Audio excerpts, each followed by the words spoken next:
மெய்ப்பனின் குரல் வழங்கும் திருமறை தீபங்கள்.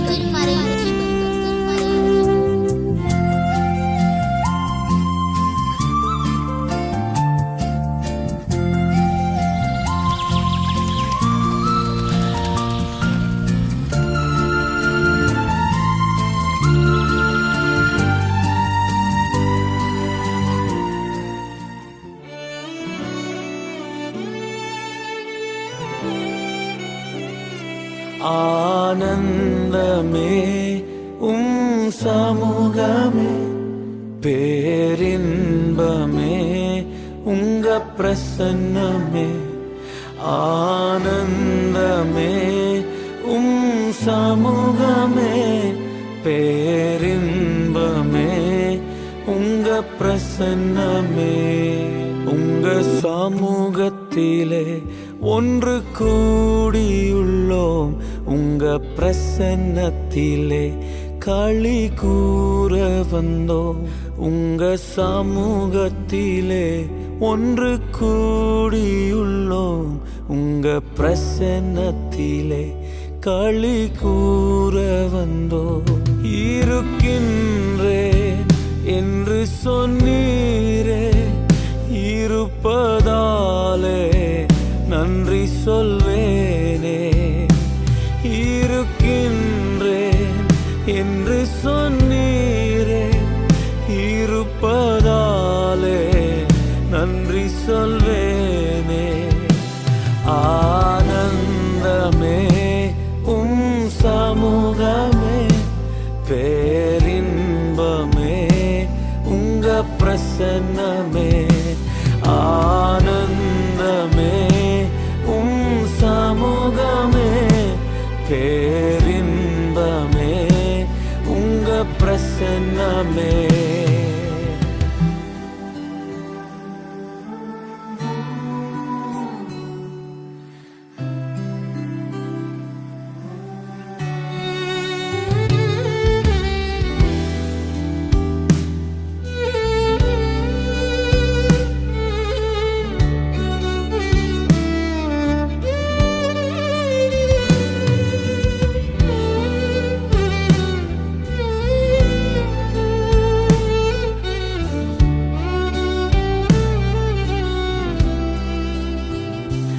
அன்பே என் இயேசுவே,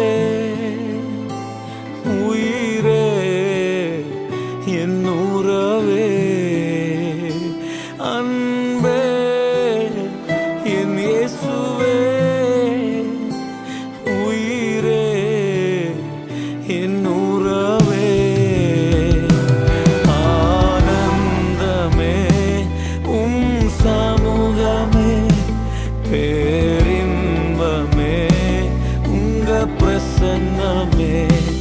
ஆனந்தமே சமூகமே, பேரின்பமே உங்க பிரசன்னமே.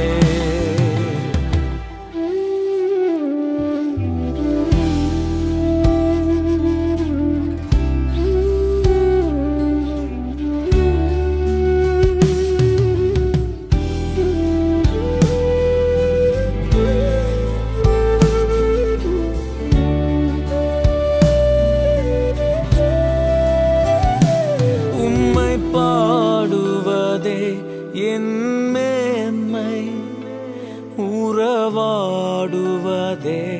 எனக்கினிமை.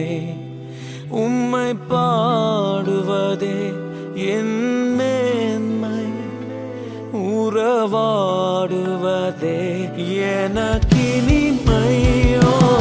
ஆனந்தமே சமூகமே, பேரின்பமே உங்க பிரசன்னமே. ஆனந்தமே சமூகமே, பேரின்பமே உங்க பிரசன்னமே.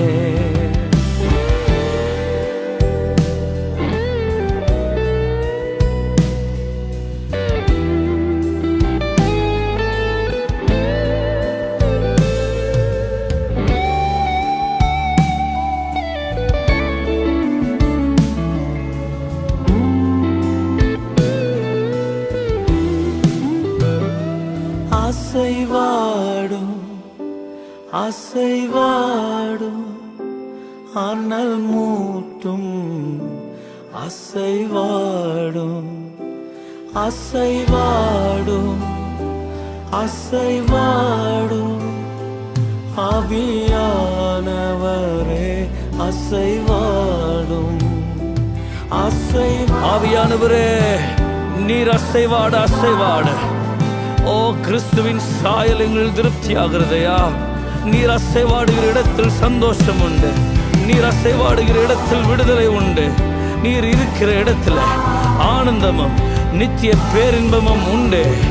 ஹல்லேலூயா. ஆனந்தமே உம் சமூகமே, பேரின்பமே உங்க பிரசன்னமே. ஆனந்தமே உம் சமூகமே, பேரின்பமே உங்க பிரசன்னமே. ஆராதனை ஆராதனை ஆராதனை ஆராதனை ஆராதனை ஆராதனை ஆராதனை ஆராதனை. அன்பின் உள்ளங்களை ஆண்டவராக இயேசு கிறிஸ்து ஒரு தத்துவம் சொல்றாரு. அவர் சொல்றாரு, நாளைக்காக நீங்க கவலைப்படாதீர்கள். நாளையை பற்றி நீங்கள் கவலைப்படுவதற்கு நீங்க தெய்வம் கிடையாது. ஏன்னா உங்களுக்கு கொடுக்கப்பட்டிருப்பது நிகழ்காலம் மட்டும்தான். கடந்த காலம் அது உங்க கையில் இல்லை. நிகழ்காலம் உங்க கையில் இருக்கு. எதிர்காலம் என்ன நடக்கும் அப்படின்னு சொல்லி உங்களுக்கு தெரியாது. ஏன்னா அடுத்த செகண்ட் என்ன நடக்கும் அப்படின்னு யாருக்குமே தெரியாது. அப்போ அப்படி இருக்கிற வேளையில நீங்க எதற்கு அந்த எதிர்காலத்தை குறித்து கவலைப்படுறீங்க? அப்போ அந்த எதிர்காலத்தை குறித்து கவலைப்பட வேண்டியது யாரு? தெய்வம். ஏன்னா அவர்தான் முக்காலத்திற்கும் சொந்தமானவர். அப்போ அவருடைய கவலை என்ன தெரியுமா?